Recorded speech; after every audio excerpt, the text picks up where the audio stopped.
right, welcome everybody to our next recording of World for Thought.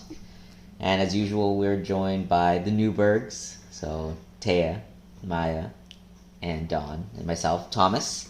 So it's been, I'd say, about 2.5 weeks or so since our last recording. I mean, there's been actually a lot that's happened over the last little bit. We finished up. Not really. We were lazy on the beach. We were lazy on the beach, it's true. But we went from Tirana, finished that up. Went to actually Bunkar, went to Barat, and then from there down to Gjirokaster. Saw some cool stuff there, the castle there, and then ended up going down to Ksamil, and then up Ksamil, sorry. We learned that it was actually called Ksamil as soon as we got on the bus. They're like, what are you talking about? Then we end up in Sarande. I thought it was Saranda. Maybe it's Saranda. I always say it wrong. They say it. True. And now we're in Corfu. So Greece, yeah, that's right. Any highlights for you guys over the last little bit? Nice beaches. Nice beaches? Yeah, but it was hard to get, like, sometimes when it was, like, that last part, the day before we went on the boat to Greece, it was really wavy, and it was kind of hard to get. Yeah, we had to, to explain, we had to cross a river? Yeah, it was where the river met the ocean, basically. To a sandbar, and then on the other side of the sandbar, the water was warmer. The river was frigid, cold, and depending on the time of day, would either be like chest height or neck height if you were shorter, like Thomas. But I had to swim part of the way. Yeah, part of the way the current was so strong that the girls couldn't get a foothold. Yeah. And so we were dragging dead weight across. Maya and I might have hit some rocks and got some bruises. I didn't get any bruises. Oh, good for you. I felt like the last one was easier other than the first one. The first time we did it? Yeah. Well, the first time we did, I recall us kind of tentatively trying to get across this thing. And then as we started going, we realized how strong the current was. And we're like, oh my goodness. And we're just like fighting this current. And a lady across the way actually saw us. And she actually watched us for a little bit. And then she like realized we were come in the water. We were going to like get swept out into the ocean if we weren't kind of helped a little bit. So she actually came down. Like, I looked around and I saw her looking, and she was like looking at us like, do they need help? That's right. Do they need help? And then the guy had to grab Maya as well. Yes, yeah. You guys went across and also got almost swept out. So the guy, the fisherman, I believe, he also came out and helped drag you guys across. But the lake, or the actual sandbar and like the water near there was great. Like, really, it was also nice that it was like a less than 5 minute walk from our place. Yeah, that helped a lot. Yeah, that was nice. Which was a big difference between Saranda and Ksamil. Oh my goodness, the chaos in Ksamil on the beach. Very much, I would say, commercialized in terms of when you go to the beaches, there's no real public beaches there. They say there are public beaches, but for the most part, you basically have to book a lounger and an umbrella, basically, right? And it's anywhere from $20 to $40. Yeah. Yeah. So quite a different experience. I mean, the beaches were nice there, and the way they structured it is really nice. But I found it was a little bit unfortunate that you basically were forced, to kind of pay for beach space. All the loungers, were so close together, like you could reach out and touch the next person. Yeah. And the ocean, I found, was more beautiful. Like the view was more beautiful. The views were amazing from Ksamil. Sure. Yeah. However, it felt like an overcrowded swimming pool. Yeah. Because we were netted in. How far we could swim, and then everybody was just Like, We weren't netted it. yeah, the boat that Tay and I would swim out to, just along there was a rope that went across. Oh, I didn't know that. Yeah. But you could swim under the rope. You could, but then you're out with all the jet skiers and things like that where they might not see you. And so that's why they have a swimming area per se. Yeah. But yeah, great views. You know, the sand was nice there. You know, Taya and Maya both were swimming every single day, and it was good beach days. It was nice and relaxing, so I think that's the best part about it. We did a lot less school than we... Yes, We yes. didn't do any school. And By a lot less, you meant 0. No, we did like 2 or 3 days. 2 or 3 No, we days. only did one. No, but we also did Yes. some math Some and math. some English. Yeah. That was in Toronto When did we do that? at the beginning. Oh, good. Our lessons are impressionable. And we went to the Blue Eye. Yes, so that was in Gjirokaster. We actually got very last minute hotel there just because the accommodation for that fell through, mainly because they wanted to double charge us for the location even though we had set on a certain price. So, you know, that aside, we found a place. It was lovely. It was a hotel. It wasn't like, you know, the bomb diggity or whatever, but it was exactly what we needed. And I really liked actually in Gjirokaster the castle, which was super cool. In order to get up there though, you had to like trek up a really steep hill with all the cobblestones. Do you remember? With the market at the With top. the market at the bazaar That was at the top. That was Gjirokaster, yeah. So we went up to the top, and there's this huge castle, which is pretty intact, which was really cool It to was see. the only castle that we'd been to that wasn't ruins. And Yes. it was quite enjoyable to walk around. To walk around Which it. one was that? Was the... So when you remember With when the you walk prison? in, you see all the World War II weapons, like the giant cannons and the Oh, giant, yeah. like, And when we went outside the castle where the balcony, there's cannons there. Yeah. And then there was a sign that said, what did it say? you remember? Please don't step on the grass. It's protected by cannons. Yeah. Which is a very cute idea, and I love the actual signage, but nobody stayed off the grass. The grass looked dead. Yeah. Well, also because of the heat too. Yes. Oh, sorry. There's a bell tower actually close by, and so you can hear it on the hour, of course. But And something- half hour. and on the half hour. So anyway, Gjirokaster, the castle is amazing. A lot of cool history around it, and even a little bit about World War II and the spy plane that actually flew over, and the Alright. two differing stories between the Albanian perspective, where they said it was a spy plane, and then the U.S. perspective, where they're like, oh, we had to, land it because of emergency storm, or like a storm and stuff like that. So that was kind of interesting to see that. Then we went to check out the Blue Eye, which was beautiful, but at the same time, I don't know, what did you guys think? I have my opinions. It was okay. It was really cold, but I thought it was going to be a geyser. Like even bigger Yeah. kind of geyser or something like that. It would be cool if you wore a GoPro and then jumped into it. I'm sure there have been people that have done that. That's true. But I would say for me, very crowded for what it is. Like just tons of people everywhere. Well, at least it was cooler over there. It was definitely cooler for sure, because the walk up to there was just Super Hot. insanity, right? It was Yeah, and really hot. it was on a hot day. And it was on a hot day. And our water bottles were warm because Yeah. of the sun. Yes. Well, mine wasn't because I didn't lose it. Well, Yeah. to put in perspective, on the way, I dunked my shirt into the water and we walked back, and my shirt was dry in less than 20 minutes. Yeah.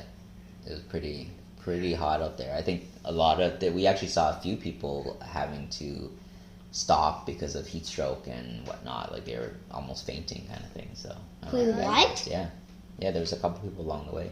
Also, Daddy, remember when we called Amma and Yaya, and then they said it was like 37 degrees. That's right. Back in BC, they were actually experiencing a heat wave and a lot of Forest fires. forest fires as well. So I think overall everything was just very hot. Blue Eye was really nice to see, but you know, Compared to Canada, honestly, it was. I think they needed to give it a fancy name to get people interested in going. You had to pay to get in, but it was nominal. Yeah. But I'm just thinking, it just made me very much. Actually, I really liked Albania. The people were so friendly. It was cool to see the castles and different things. But it really made me grateful for what we have in Canada. Just like on our down days, we're like, oh, we'll go to a library. Oh, there's not any, like not even to bus to get one easily. Oh, we'll go to the public pool. Oh, they don't exist. Yeah. You know, oh, we'll go to the beach. Oh, that's $40. Like, I just think it would be difficult to be middle class there. Yeah. What do you mean middle class? I think a lot of people, just based on the history and like the turmoil that the country's been through, that life right now is still hard living. Yeah. Well, I feel like they're still in that period where they're trying to figure themselves out and kind of rebuild, basically, right? So it wasn't that long ago. That they were in communism. That's right. Yeah. Maya, do you have a question? What was your favorite Airbnb that we went to so far? The one that I like so far, the first one, because they left us water, and also everything was really close. Everything was really close. Yeah. I loved, just walking out in the morning, grabbing some bread, some fruit. No, she was talking about this. No, the other You're place. talking about the other place, Yeah. right? Everything Yeah. was close. Yeah, everything was very close. And so, Really though, Tay likes anywhere with strong Wi-Fi. Did have some strong Wi-Fi there. That's right. How about you, Maya? I like that place too, but for my iPad, it wasn't working great because when I called Charlotte, I couldn't hear her on Discord. Right. And when we tried on Messenger Kids, Minecraft wasn't working. So definite challenges with Wi-Fi. That is one thing that we've definitely had to experience over the different places we stayed at. Wait, my third place I liked was the one that had all the spices, and The last one we were at. yeah. Yeah. So what's the place you liked, Maya?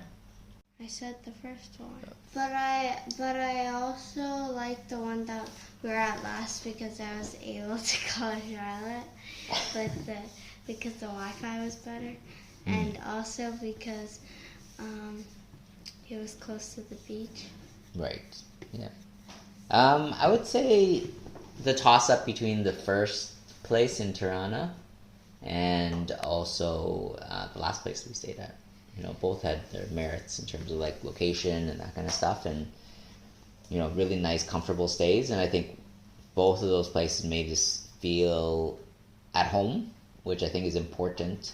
Traveling as much as we are, so that you feel like you have the things you need when you're kind of just resting and that kind of stuff. Well, not really, because then you'll miss that place. Yeah. More. You miss it more. Yeah. How about you? I would say the last place. I like being Yeah. able to walk to the beach and walk to ice cream. Yes. Except that I had diarrhea while we were traveling. We discovered Yesterday- that Maya is lactose intolerant.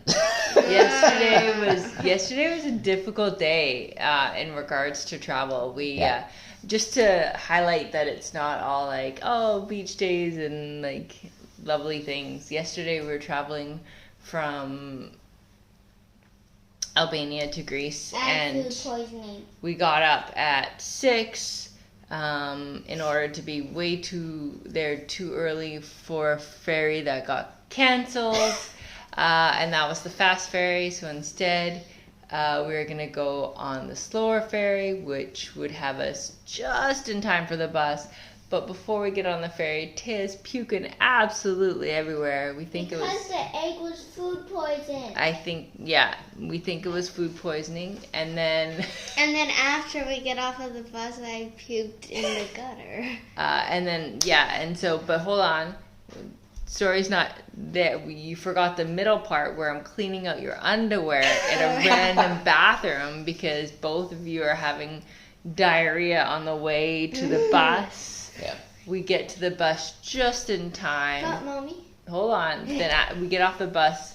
Moments later, Maya's puking in a gutter. And What's a gutter? Water drainage area. And then we all had a meal. And then afterwards, we realized that the 3 of the 4 of us had still not gotten over food poisoning. Which is me, Daddy, and him. That's right.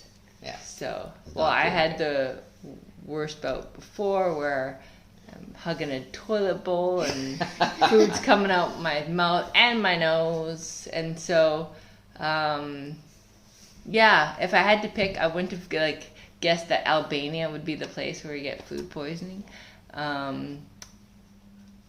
Not sure, but we think it was, we're not having any soft-boiled eggs for the near future. So we have to fry them? Boil them more. Scramble, yeah. Oh, no boil. No fried. So it was a long day coming here yesterday. I still definitely a long have to day. ask my question and then yours Okay. and then Daddy's. Go for your question. What did you not know about the tour we did in Toronto? I think we talked about this a little bit in our last podcast, but Everything. Taya is drawing from her questions that she wrote from last time. So, what is something that you learned on the tour when we were in Toronto? That they had a lot of wars. Yep. How about you, Thomas? What I found really interesting was going to the bunkers and just seeing the multitude of bunkers that they have in that area. I think it was over 100,000 bunkers that were created, and that just shows how that leader at that time was so paranoid about, we need to protect ourselves. We need to fortify everything. And that experience was super cool. So I didn't know about that. And also that little story that was part of that bunker experience where it talked about the nurses and I think medics that were stranded in kind of Albania during Nazi occupation of Albania and how they had to escape basically through Albania and even basically settle down in Berat for a little bit to try to escape as well. So that was super interesting, just being able to read about that and learn about that. This wasn't from the tour, but it was connected. It was when we went to the bunker afterwards. It sounds silly and I feel stupid for saying it, but it didn't occur to me. They had a really low literacy rate, and so the Communist Party made it so that it was 100% literacy rate, and I'm like, oh, that's so nice of them, and not thinking that it was in order to feed more and more propaganda. And I felt silly for not realizing that's why they would do it. But it was interesting to me to see how much what education can be used for. How about you, Taya? That they put them in camps and the mines, and they didn't have protection in the mines. Yeah, very little in terms of safety or anything like that, and it was very common for it to collapse. So a lot of people, died, or as the tour guide said, were taken care of. He wanted to protect the girls. He wasn't used to having kids on the tour, so he was very careful with his words when he was describing. So many euphemisms for murder. Well, he said he couldn't say it because there were kids there, and we were the only kids there. That's right, exactly. And also, it's kind of, how do you say it, ironic that he created so many bunkers, because wasn't it him who cut ties with all of the countries That's that right. were going to attack him? Yeah, that is a very good observation because his philosophy was very much take the gifts, but don't worry about like cutting off the ties after their usefulness is done. And so, when he thought Russia was not communist enough, he said, nope, we're not dealing with Russia anymore. anymore. Friends with North Korea, and then China. when they weren't communist enough, then it was China. And then Cuba was like, based on your history, nope. Yeah. We're gonna hard pass out of this relationship. Yeah.